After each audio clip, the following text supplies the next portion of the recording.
ವಿಶೇಷವಾಗಿ ಈ ಒಂದು ಕಾರ್ಯಕ್ರಮದ ಕೇಂದ್ರ ಬಿಂದುಗಳಾಗಿರುವಂಥ ಆತ್ಮೀಯ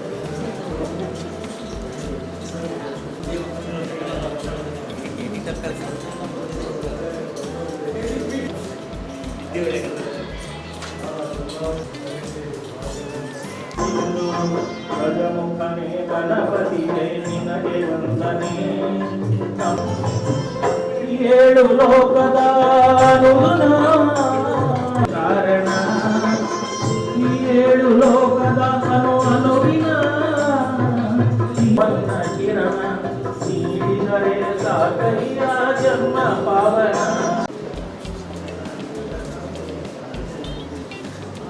ಜೋರದ ಚಪ್ಪಾಳೆಯನ್ನ ಎಲ್ಲ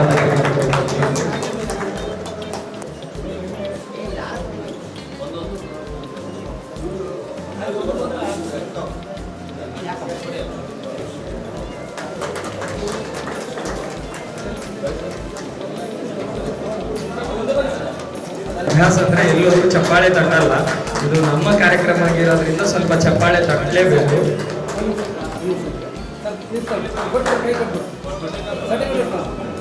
ತೆಗೆದು ಟ್ರಕ್ ಬರ್ತಾ ಇದೆ ಒಳಗಡೆ.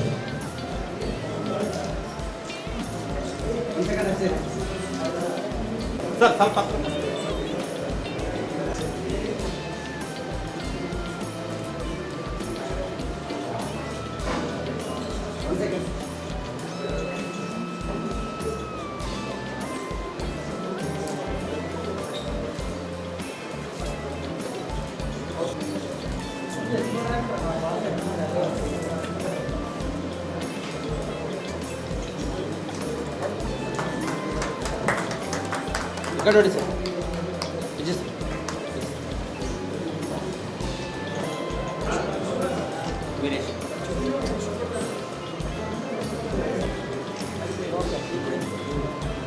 ಉದಯ ರೋಲಿಕರ್ ಬಂದು ಸ್ವೀಕಾರ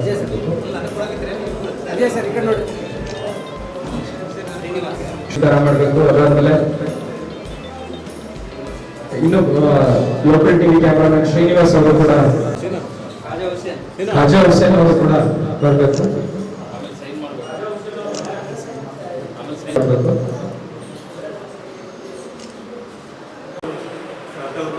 1980 ಇಸ್ವಿಯಲ್ಲಿ ನಾವು ಲೆಕ್ಕ ಹಾಕಿದ್ರೆ ಬಹಳ ಕಷ್ಟ ಇತ್ತು. ನಾವು ಸ್ಯಾಲ್ರಿ ಹೇಳ್ತಾರೆ ₹100 ಇರ್ತದೆ. ₹100 ನಾವೇನು ಮೇಂಟೈನ್ ಮಾಡಿ, ಅದಕ್ಕೆ ನಮ್ಮೆಲ್ಲ ಪತ್ರಕರ್ತ ಬಾಂಧವರು, ಸ್ನೇಹಿತರು ಎಲ್ಲರೂ ನಮ್ಮ ಜೊತೆಯಲ್ಲೇ ಇಲ್ಲದೆ ಈ ಒಂದು ಈ ಮಕ್ಕಳನ್ನು ವಿದ್ಯಾಭ್ಯಾಸ ಹೆಚ್ಚು ಒತ್ತು ಹೆಚ್ಚು ಪ್ರೋತ್ಸಾಹನ ಕೊಡಬೇಕು. ಆ ಮಕ್ಕಳಿಗೆ ಆರ್ಥಿಕ ಸಹಾಯವನ್ನು ಒದಗಿಸಲಿಕ್ಕೆ ಈಗೇನು ಗಿಲ್ಡ್ ಕಾರ್ಯಕ್ರಮ ಹಾಕೊಂಡಿದೆ, ಅಂಥ ಕಾರ್ಯಕ್ರಮಗಳು ಮತ್ತೆ ಮೇಲೆ ಮೇಲೆ ನಡೀಬೇಕು. ಹೀಗಾಗಿ ನಮ್ಮ ಪತ್ರಕರ್ತರಿಗೆ ಸ್ವಲ್ಪ ಸಾಧ್ಯ ಆದಷ್ಟು ಈ ನೆರವು ಸಿಗುವಲ್ಲಿ ನಾವು ಎರಡೂ ಸಂಘಟನೆಗಳು ಸರ್ಕಾರದ ಆರ್ಥಿಕ ನೆರವು, ಪತ್ರಕರ್ತರ ಮಕ್ಕಳಿಗೆ ಆರ್ಥಿಕ ನೆರವು, ದೊಡ್ಡ ಓದಿಗೆ ಹೆಚ್ಚಿನ ಅಮೌಂಟು ಫೀಸು ಬಸ್ಸಕ್ಕಾಗದೆ ಅದಕ್ಕೆ ಬಿಟ್ಟ ಉದಾಹರಣೆಗಳು ಶಾಲಾ ಮಕ್ಕಳು. ಹೀಗಾಗಿ ಇವೆರಡೂ ಸಂಘಟನೆಗಳು ಒಟ್ಟಾಗಿ ನಮ್ಮ ಪತ್ರಕರ್ತರ ಹಿತವನ್ನು ಕಾಪಾಡಿ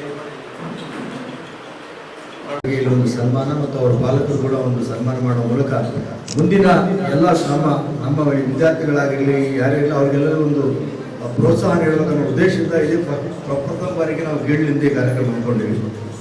ಇಲ್ಲಿ ಎರಡೇ ವಿದ್ಯಾರ್ಥಿಗಳಾರ ಯಾರು ಆಶ್ಚರ್ಯ ಆಗೋದು ಬೇಡ.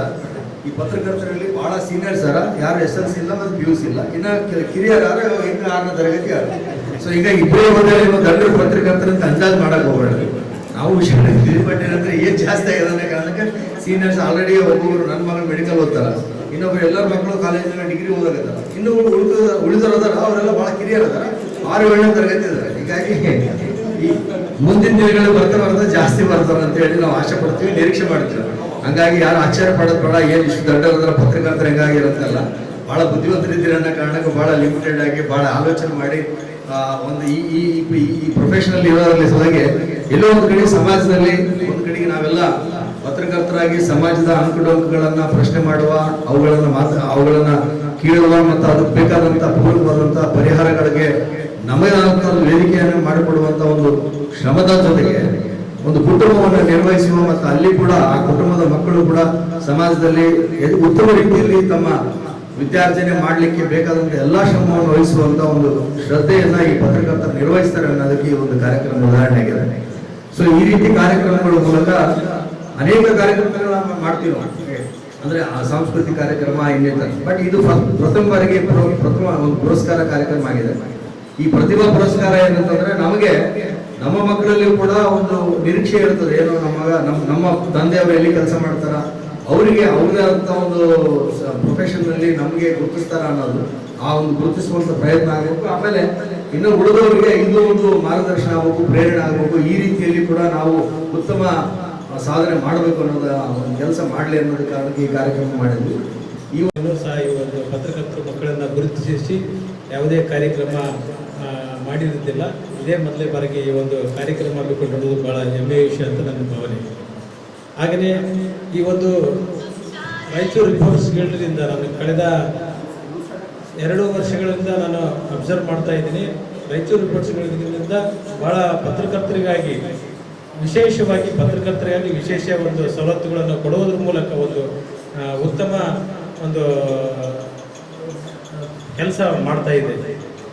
ನಿಮಗೆಲ್ಲ ಗೊತ್ತಿರ್ಬೋದು, ಇವಾಗೆಲ್ಲ ನಮ್ಮ ವಿಜಯ್ ಜಗನ್ಗಲ್ ಅಧ್ಯಕ್ಷರಾದ ನಂತರ ಈ ಒಂದು ನವೀಕರಣ ಮಾಡೋದಾಗಲಿ ಅಥವಾ ಮತ್ತು ಬೇರೆ ಬೇರೆ ಕೆಲಸಗಳು ಮಾಡೋದ್ರಾಗಲಿ ತಮಗೆಲ್ಲ ಗೊತ್ತಿದೆ. ಹಾಗೆಯೇ ಮುಂದೆ 2025 ವರ್ಷ ಸಂಘ ಸ್ಥಾಪನೆ ಆಗಿ 25 ವರ್ಷ ಆಗಿರೋದ್ರಿಂದ ಒಳ್ಳೆಯ ಒಂದು 6 ದಿನಗಳ ಕಾಲ ಒಂದು ಒಳ್ಳೆಯ ಕಾರ್ಯಕ್ರಮ ಮಾಡಬೇಕಂತೇಳಿ ಅವರ ಒಂದು ಆಲೋಚನೆ ಇದೆ.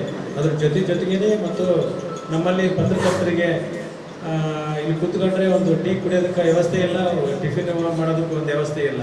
ಅದಕ್ಕೆ ಏನು ಅವರೆಲ್ಲ ವಿಚಾರ ಮಾಡಿಬಿಟ್ಟು ಇಲ್ಲೇ ಒಂದು ಸ್ಥಳೀಯವಾಗಿ ಒಂದು ನಮ್ಮದೇ ಆದಂಥದ್ದು ಒಂದು ಕ್ಯಾಂಟೀನ್ ಯಾಕೆ ಮಾಡಬಾರ್ದು ಅಂಬೋದು ಅವರ ಒಂದು ಆಲೋಚನೆ ಇದೆ. ಅದನ್ನು ಸಹ ಒಂದು ಕ್ಯಾಂಟೀನ್ ಮಾಡ್ಬೇಕಂತೇಳಿ ಅವರೊಂದು ಪ್ಲಾನ್ ಮಾಡ್ಕೊಂಡಿದ್ದಾರೆ. ಇದೇ ರೀತಿಗೆ ಅನೇಕ ವಿಚಾರಗಳು ನಿಮಗೆಲ್ಲ ಗೊತ್ತಿದೆ. ಇನ್ಸೂರೆನ್ಸ್ ಆಗಲಿ ಅಥವಾ ಮೊನ್ನೆ ಇತ್ತೀಚೆಗೆ ನಿಧನ ಹೊಂದಿದಂಥ ನಮ್ಮ ಉರ್ದು ಪತ್ರಕರ್ತರಿಗೆ ಒಂದು 1 ಲಕ್ಷ ಕೊಡುವ ಮೂಲಕ ಅದೊಂದು ಒಳ್ಳೆಯ ಕೆಲಸ ಮಾಡಿದ್ದಾರೆ. ಹಾಗೆಯೇ ಬೇರೆ ಬೇರೆ ಕಷ್ಟದಾಗ ಬಂದರೆ ಅವರು ವೈಯಕ್ತಿಕವಾಗಿಯೂ ಸಹ ಅವರು ಒಂದು ಹೆಲ್ಪ್ ಮಾಡ್ತಾ ಇದ್ದಾರೆ. ಹಾಗಾಗಿ ಪತ್ರಕರ್ತರು ನಾವೇನು ಆಗ್ಲಾದಲ್ಲ, ಮನಸ್ಸು ಮಾಡಿದರೆ ಏನಾದರೂ ಮಾಡ್ಬೋದು ಅನ್ನೋದಕ್ಕೆ ಒಂದು ಉದಾಹರಣೆ ಇದೆ. ಅದಕ್ಕೆ ಎಲ್ಲರೂ ಒಗ್ಗಟ್ಟಾಗಿ ನಾವು ಒಂದು ಕೆಲಸ ಮಾಡಿದ್ರೆ ಮಾತ್ರ ಎಲ್ಲದೂ ಸಿಗ್ತದೆ. ಅದಕ್ಕೆ ಕಾರ್ಯಕ್ರಮವನ್ನು ಸರಳವಾಗಿ ಮಾಡ್ತಾ ಇರುವಂಥದ್ದು. ಈ ಕಾರ್ಯಕ್ರಮ ಉದ್ದೇಶ ಇಷ್ಟೇ, ನಾವು ಪತ್ರಕರ್ತರು ನಮಗೋಸ್ಕರ ಏನೆಲ್ಲ ಕಾರ್ಯಕ್ರಮಗಳನ್ನ ಮಾಡ್ತೀವಿ, ಆದರೆ ನಮ್ಮ ಕುಟುಂಬಗಳಿಗೋಸ್ಕರ ಏನು ಮಾಡ್ತೀವಿ, ನಮ್ಮ ಮಕ್ಕಳಿಗೋಸ್ಕರ ಏನು ಮಾಡ್ತೀವಿ, ಏನಾದರೂ ಒಂದಷ್ಟು ಅವರನ್ನು ತೊಡಗಿಸ್ಕೊಳ್ಳುವಂಥ ಕಾರ್ಯಕ್ರಮ ಆಗಬೇಕು ಅನ್ನುವಂಥ ನಿಟ್ಟಿನಲ್ಲಿ ಈ ಕಾರ್ಯಕ್ರಮ ಮಾಡಿರುವಂಥದ್ದು. ಈ ಹಿಂದೆ ನಾವು ಲಾಸ್ಟ್ ಇಯರ್ ಸಮ್ಮರ್ ಕ್ಯಾಂಪನ್ನು ಮಾಡಿ ನಮ್ಮ ಎಲ್ಲ ಪತ್ರಕರ್ತರ ಮಕ್ಕಳಿಗೆ 1 ತಿಂಗಳ ಕಾಲ ಸಮ್ಮರ್ ಕ್ಯಾಂಪನ್ನು ಮಾಡಿದ್ವಿ. ಅಲ್ಲಿ ಸಾಕಷ್ಟು ವೈವಿಧ್ಯಮಯವಾದಂಥ ಒಂದಷ್ಟು ತರಬೇತಿಯನ್ನು ಕೊಡಿಸೋ ಪ್ರಯತ್ನ ಮಾಡಿದ್ವಿ. ಅದೇ ರೀತಿಯಾಗಿ ಚೆಸ್ ಕಾರ್ಯಾಗಾರ ಕೂಡ ಮಾಡಿದ್ವಿ. ಒಂದೇ ಒಂದು ಚೆಸ್ ಒಂದು ಕಾಂಪಿಟೇಷನ್ ಕೂಡ ಮಾಡಬೇಕು ಅನ್ನುವಂಥದ್ದು. ಅಂದರೆ ಮಕ್ಕಳ ಬೌದ್ಧಿಕ ಮಟ್ಟವನ್ನು ಹೆಚ್ಚಿಸುವಂಥ ಏನಾದರೂ ಚಟುವಟಿಕೆಗಳನ್ನ ಮಾಡುವಂಥದ್ದು. ಈಗ ಸದ್ಯ ಟ್ರೆಂಡಿಂಗ್ ಇರುವಂಥದ್ದು 3rd ಐ ಅನ್ನುವಂಥ ಒಂದು ವಿಚಾರ ಇದೆ. ಈಗಾಗಲೇ ನಮ್ಮ ಮಲ್ಲಿಕಾರ್ಜುನ ಸ್ವಾಮಿ ಫೋಟೋಗ್ರಾಫರ್ ಅವರು ಆ ವಿಚಾರನ ಮಾತಾಡಿದ್ದಾರೆ. ಅದು ಭಾಳ ಟ್ರೆಂಡಿಂಗ್ ಇದೆ. ಕಣ್ಣು ಮುಚ್ಕೊಂಡು ವಸ್ತುಗಳನ್ನ ಕಲರ್ಗಳನ್ನ ಕಂಡುಹಿಡಿಯುವಂಥದ್ದು. ವೈಯಕ್ತಿಕವಾಗಿ ನನಗೇನು ಅದೇನೋ ಸ್ಪೆಷಲ್ ಅಂತ ಅನಿಸ್ಲಿಕ್ಕೂ ಕೂಡ ಮಕ್ಕಳ ಬೌದ್ಧಿಕ ಮಟ್ಟವನ್ನು ಹೆಚ್ಚಿಸುವಲ್ಲಿ ಅದರ ಪಾತ್ರ ಪ್ರಮುಖ ಇದೆ ಅಂತಲೇ ಅನಿಸುತ್ತೆ. ಯಾಕೆಂದರೆ ಅದು ಒಂದು ಸ್ಕಿಲ್ ಇರುತ್ತೆ, ಅದು ತರಬೇತಿಯಿಂದ ಬರ್ತಕ್ಕಂಥ ಸ್ಕಿಲ್ ಇರುತ್ತೆ. ಅದು ಮಕ್ಕಳಲ್ಲಿ ಒಂದಷ್ಟು ಶೈಕ್ಷಣಿಕವಾಗಿ ಅವ್ರಿಗೆ ಸಪೋರ್ಟ್ ಮಾಡ್ಬೋದು ಅನ್ನುವಂಥ ಉದ್ದೇಶ ಇದೆ. ಆ ಒಂದು ಕಾರ್ಯಕ್ರಮವನ್ನು ಕೂಡ ಆಯೋಜಿಸಬೇಕು ಅನ್ನುವಂಥ ಉದ್ದೇಶ ಇದೆ. ರಾಯಚೂರು ರಿಪೋರ್ಟ್ಸ್ ಗಿಲ್ಡ್ ಮುಖ್ಯವಾಗಿ ಪತ್ರಕರ್ತರ ಕ್ಷೇಮಾಭಿವೃದ್ಧಿಯ ಜೊತೆಗೆ ಒಂದಷ್ಟು ಸಾಂಸ್ಕೃತಿಕ ಚಟುವಟಿಕೆಗಳು ಮತ್ತು ನಮಗೆ ನಾವು ಸಹಾಯ ಮಾಡಿಕೊಡುವಂಥ ಕೆಲಸವನ್ನು ಮಾಡಬೇಕನ್ನೋಂಥ ಉದ್ದೇಶದಿಂದಲೇ ಈ ಒಂದು ಏನು ಗಿಲ್ಡ್ ಸಂಘ ಅನ್ನೋಂಥದ್ದನ್ನು ಹಿಂದೆ ನಮ್ಮ ಹಿರಿಯರು ಪತ್ರಕರ್ತರೆಲ್ಲ ಕಟ್ಟಿರುವಂಥದ್ದು. ಅದನ್ನು ಮುಂದುವರಿಸ್ಕೊಂಡು ಹೋಗುವಂಥ ಕೆಲಸವನ್ನು ಅಷ್ಟೇ ನಾವು ಮಾಡ್ತಾ ಇದ್ದೀವಿ. ಆ ನಿಟ್ಟಿನಲ್ಲಿ ಸಣ್ಣ ಪುಟ್ಟ ಕಾರ್ಯಕ್ರಮಗಳು, ಸಣ್ಣ ಪುಟ್ಟ ಯೋಜನೆಗಳನ್ನ ಜಾರಿಗೆ ತರುವಂಥ ಪ್ರಯತ್ನ, ಎಲ್ಲ ಪತ್ರಕರ್ತರ ಸಪೋರ್ಟ್ ಹೆಚ್ಚಿಗೆ ಇದ್ದರೆ ಇನ್ನೂ ದೊಡ್ಡ ಕಾರ್ಯಕ್ರಮಗಳನ್ನ ಮಾಡಲಿಕ್ಕೆ ಸಾಧ್ಯ ಆಗುತ್ತೆ. ಇವತ್ತು 2 ಮಕ್ಕಳಿಗೆ ನಾವು ಸನ್ಮಾನ ಮಾಡಿದ್ದೀವಿ. ಹಂಗಂತ ಮಾತ್ರಕ್ಕೆ ಆಗಲಿ ಸತ್ಯನಾರಾಯಣ ಸರ್ ಅವರು ಹೇಳಿದಾಗೆ ಏನು 2 ಇದ್ದಾರೆ ಅಂತಲ್ಲ, ನಮ್ಮ ಪತ್ರಕರ್ತರ ಮಕ್ಕಳು SLC PUC ಯಾರು ಈಗ ಪಾಸ್ ಆಗಿದ್ದಾರೆ. ಯಾಕಂದರೆ ಇದು ನಾವು ಮಾಡಿರೋದು ಕೇವಲ ರಾಯಚೂರು ನಗರಕ್ಕೆ ಮಾತ್ರ ಸೀಮಿತ ಆಗಿರೋದ್ರಿಂದ 2 ಮಾತ್ರ ನಮಗೆ ಸಿಕ್ಕಿರುವಂಥದ್ದು. ಮುಂದಿನ ದಿನಗಳಲ್ಲಿ ಇನ್ನೂ ಹೆಚ್ಚಿನ ಸಂಖ್ಯೆಯಲ್ಲಿ ನಮ್ಮ ಪತ್ರಕರ್ತರ ಮಕ್ಕಳು ಈ ಥರದ ಪ್ರೋತ್ಸಾಹ ಸನ್ಮಾನಗಳಿಗೆ ಒಳಗಾಗ್ತಾರೆ ಅಂತ ಬರೀ ಹೆಚ್ಚು ಅಂಕವನ್ನು ಗಳಿಸಿದ್ರು ಅನ್ನುವಂಥದ್ದು ಮಾತ್ರ ಅಲ್ಲ, ಬೇರೆ ಬೇರೆ ಚಟುವಟಿಕೆಗಳಲ್ಲಿ ಕ್ರೀಡೆಯಲ್ಲಿ ಇರ್ಬೋದು ಅಥವಾ ಇನ್ನೂ ಬೇರೆ ಬೇರೆ ಚಟುವಟಿಕೆಗಳಲ್ಲಿ ಸಾಧನೆ ಮಾಡಿದಂಥ ಮಕ್ಕಳನ್ನೂ ಗುರುತಿಸುವಂಥ ಕೆಲಸ ನಮ್ಗೆ ಆಗಬೇಕು. ಆದರೆ ನಾವು ಪೇರೆಂಟ್ಸ್ ಹೆಂಗಾಗಿದ್ದೀವಿ ಅಂದರೆ ಸಾಧನೆ ಅನ್ನೋದು ಒಂದು ಶೈಕ್ಷಣಿಕ ಸಾಧನೆ ಮಾತ್ರ ಸಾಧನೆ ಅನ್ನುವಂಥದ್ದು ಕೂಡ ಭಾಳ ಜನರಲ್ಲಿದೆ. ಕೇವಲ ಶೈಕ್ಷಣಿಕ ಸಾಧನೆ ಅಲ್ಲ. ಯಾಕಂದರೆ ಈಗ ಡಬಲ್ ಡಿಗ್ರಿ ಓದಿದಂಥವ್ರು ಕೇವಲ 10-20 ಸಾವಿರಕ್ಕೆ ದುಡಿಯುವಂಥ ಪರಿಸ್ಥಿತಿ ಇದೆ. ಆ ಪತ್ರಕರ್ತರಿಗೆ ಅದ್ರ ಬಗ್ಗೆ ಚೆನ್ನಾಗಿ ಗೊತ್ತೂ ಇದೆ. ನಾವು ಭಾಳಷ್ಟು ಸಲ ಮಾತಾಡ್ತೀವಿ, ಟೀ ಅಂಗಡಿ ಇಟ್ಕೊಂಡಿದ್ರೆ ಅವ್ನಿಗೆ ಚೆನ್ನಾಗಿರ್ತಿತ್ತಪ್ಪ, ಹೋಗಿ ರಿಪೋರ್ಟ್ ಆಗಿಬಿಟ್ಟಿದ್ದೀವಿ ಅಂತ. ಈ ಥರದ್ದು ಬಿಕಾಸ್ ಏನಂದರೆ ಈಗ ಬಯಸ್ತಾ ಇರುವಂಥದ್ದು, ಉದ್ಯೋಗದಾತರು ಬಯಸ್ತಾ ಇರುವಂಥದ್ದು ಸ್ಕಿಲ್ಸ್. ಮಾರ್ಕ್ಸು ಒಂದು ಮಾನದಂಡ ಆದರೆ ಸ್ಕಿಲ್ ಇನ್ನೊಂದು ಮಾನದಂಡ. ಪ್ರೆಸೆಂಟ್ ಸಿಚುವೇಶನ್ಗೆ ನಮಗೆ ಕೆಲಸ ಕೊಡುವಂಥವ್ರು ಏನು ಎಕ್ಸ್ಪೆಕ್ಟ್ ಮಾಡ್ತಾರೆ ಅದನ್ನು ನಾವು ರೆಡಿ ಆಗಬೇಕು. ಪತ್ರಕರ್ತರ ಮಕ್ಕಳಿಗೆ ಪ್ರತಿಭಾ ಪುರಸ್ಕಾರ ಮಾಡಬಾರ್ದು ಅನ್ನೋ ಕಾರಣಕ್ಕಾಗಿ ಒಂದು ಆಲೋಚನೆಯನ್ನು ನಮ್ಮ ಅಧ್ಯಕ್ಷರು ಪ್ರಸ್ತಾಪ ಮಾಡಿದಾಗ ನಮ್ಮೆಲ್ಲ ರಾಯಚೂರು ರಿಪೋರ್ಟ್ಸ್ಗಳನ್ನ ಪದಾಧಿಕಾರಿಗಳು ಮತ್ತು ಸದಸ್ಯರು ಒಳ್ಳೆ ಕೆಲಸ ಮಾಡ್ರಿ, ತಪ್ಪೇನಿದೆ, ಮಕ್ಕಳನ್ನು ಪ್ರೋತ್ಸಾಹಿಸೋದು ತಪ್ಪೇನಿಲ್ಲ ಅನ್ನೋ ಕಾರಣಕ್ಕಾಗಿ ನಾವು ಈ ಒಂದು ಕಾರ್ಯಕ್ರಮವನ್ನು ಹಮ್ಮಿಕೊಂಡ್ರು. ಆ ನಂತರ ಮಕ್ಕಳಿಗೆ ಕೇವಲ ಸನ್ಮಾನ ಮಾಡಿ ಹೂ ಕೊಟ್ಟು ಶಾಲೆ ಹಾಕಿ ಕಳಿಸಿದ್ರೆ ಸಾಕ ಅನ್ನುವಂಥ ಪ್ರಶ್ನೆ ಮತ್ತೊಂದು ಬಾರಿ ಬಂತು ನಮ್ಮ ಮುಂದೆ.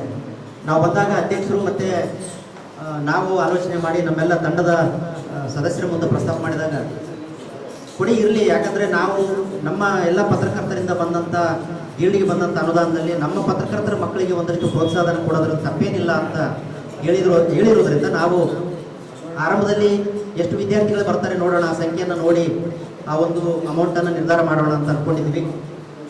ತದನಂತರ ನಮಗೆ 2 ವಿದ್ಯಾರ್ಥಿಗಳು ಸಿಕ್ಕಿರೋದ್ರಿಂದ ಈ ಬಾರಿ ನಾವು ತಲಾ 5,000 ರೂಪಾಯಿಗಳನ್ನು ಕೊಡ್ಬೋದು ನಮ್ಮ ವಿದ್ಯಾರ್ಥಿಗಳಿಗೆ ಅನ್ನೋ ಕಾರಣಕ್ಕಾಗಿ ನಾವು ಆ ಪ್ರೋತ್ಸಾಹಧನವನ್ನು ಮಕ್ಕಳ ಹೆಸರಲ್ಲಿ ನಾವು ರಿಪೋರ್ಟ್ಸ್ಗಳನ್ನ ಚೆಕ್ ಮೂಲಕ ನೀಡ್ತಿದ್ದೀವಿ. ಇದು ಕೇವಲ ಮಕ್ಕಳನ್ನು ಪ್ರೋತ್ಸಾಹಿಸುವುದು ಅಂತಂದರೆ ವಿದ್ಯೆ ನಮಗೆ ಪ್ರಮುಖವಾಗ್ತದೆ. ಮಕ್ಕಳು ಒಳ್ಳೆಯ ವಿದ್ಯಾರ್ಥಿಗಳಾಗಬೇಕು. ನಮ್ಮ ವಿಶೇಷವಾಗಿ ನಮ್ಮೆಲ್ಲ ಪತ್ರಕರ್ತರು ಯಾರೂ ನಾವೇನು ಒಳ್ಳೆಯವರಾಗಿರೋದಿಲ್ಲ, ಎಲ್ಲರೂ ಮಧ್ಯಮ ವರ್ಗದಿಂದ ಬಡತನದಿಂದ ಮೇಲೆ ಬಂದಂಥವ್ರೆ. ನಮ್ಮ ಮಕ್ಕಳಿಗೆ ಪ್ರೋತ್ಸಾಹಿಸಬೇಕು ಅಂತ ಹೆಂಗೆ ಅಂತಂದರೆ ನಾವು ನಮ್ಮ ಮಕ್ಕಳನ್ನು ಯಾವುದಾದ್ರೂ ಒಂದು ಒಳ್ಳೆಯ ಶಿಕ್ಷಣ ಸಂಸ್ಥೆಯಲ್ಲಿ ಸೇರಿಸಬೇಕು ಅಂದರೆ ಅವರು ಫೀಸ್ ಕಟ್ಟಲಿಕ್ಕೆ ಆಗಲಾರ್ದಂಥ ಪರಿಸ್ಥಿತಿ ನಮ್ಮ ಪತ್ರಕರ್ತರಲ್ಲಿ ಇದೆ. ಆದರೆ ಏನೇ ಕಷ್ಟಗಳಿದ್ದರೂ ಕುಟುಂಬದೊಂದಿಗೆ ಸೇರಿಕೊಂಡು ಮಕ್ಕಳ ಒಳ್ಳೆಯ ಭವಿಷ್ಯಕ್ಕಾಗಿ ನಾವು ಆ ಮಕ್ಕಳನ್ನು ವಿದ್ಯಾರ್ಜನೆ ಮಾಡಲಿಕ್ಕೆ ಒಂದಷ್ಟು ಒಳ್ಳೆಯ ಕಾಲೇಜುಗಳಿಗೆ ಸೇರಿಸುವಂಥದ್ದು ಆಗ್ತದೆ. ಮಕ್ಕಳು ಕೂಡ ಒಳ್ಳೆಯ ವಿದ್ಯಾಭ್ಯಾಸವನ್ನು ಮಾಡ್ತಾರೆ.